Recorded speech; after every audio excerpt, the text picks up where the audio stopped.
আসসালামু আলাইকুম, welcome to my cooking channel Shahrin's cooking artistry. আজকে আমি আপনাদের মাঝে নিয়ে এলাম গরম মশলা পাউডারের রেসিপি। সামনে যেহেতু ঈদ আসছে, এই মশলা পাউডারটা খুবই দরকারি একটি উপকরণ আমাদের রান্নার জন্য।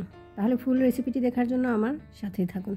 এখানে আমি নিয়ে নিলাম হাফ কাপ শুকনো মরিচ, তেজপাতা 7-8 পিস, ধনে গুঁড়া হাফ কাপ, জিরে গুঁড়া 1/3 কাপ, শাহি জিরা 1/4 কাপ, সাদা সরিষা 1/4 কাপ, গুয়া মশারি যেটা মিষ্টি জিরা 1 টেবিল চামচ, মেথি হাফ চা চামচ, দারচিনি 10-12 পিস, এলাচ 10-12 পিস, কালো এলাচ 3-4 পিস, জয়ত্রী 1/4 কাপ, জায়ফল 1টা এবং স্টার হাফ দিচ্ছি, লং 1 চা চামচ, সাদা গোলমরিচের গুঁড়ো 1 চা চামচ।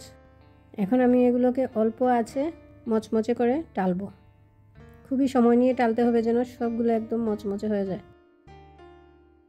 এই গরম মশলা পাউডারটা মাংস, বিরিয়ানি যে কোনো কিছুতে এটা ব্যবহার করতে পারবেন।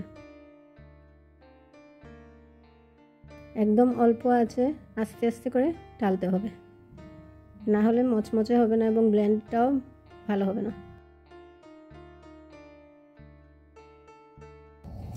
টালা হয়ে গেছে, দেখুন কতটা ক্রিস্পি হয়েছে।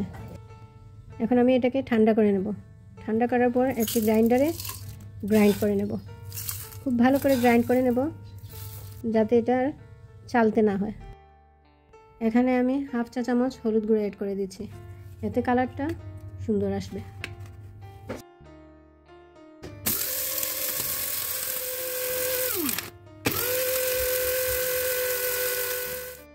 গুঁড়ো করা হয়ে গেছে, খুবই মিহি গুঁড়ো হয়েছে। এটা আর আমার চালতে হবে না।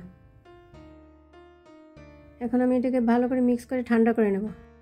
রেসিপিটি যদি আপনাদের ভালো লেগে থাকে তাহলে একটা লাইক ও সাবস্ক্রাইব করতে ভুলবেন না প্লিজ। আর ফেসবুক থেকে যদি দেখে থাকেন তাহলে একটা লাইক ও ফলো দিয়ে আমার সাথে থাকবেন। এখন আমি একটি শুকনো জারে এটা রেখে দেব। খুবই দারুণ একটা ফ্লেভার এসেছে, আপনারাও এভাবে ট্রাই করতে পারেন। এতক্ষণ যারা আমার সাথে ছিলেন তাদেরকে অসংখ্য ধন্যবাদ। পরবর্তী রেসিপি দেখার আমন্ত্রণ রইল।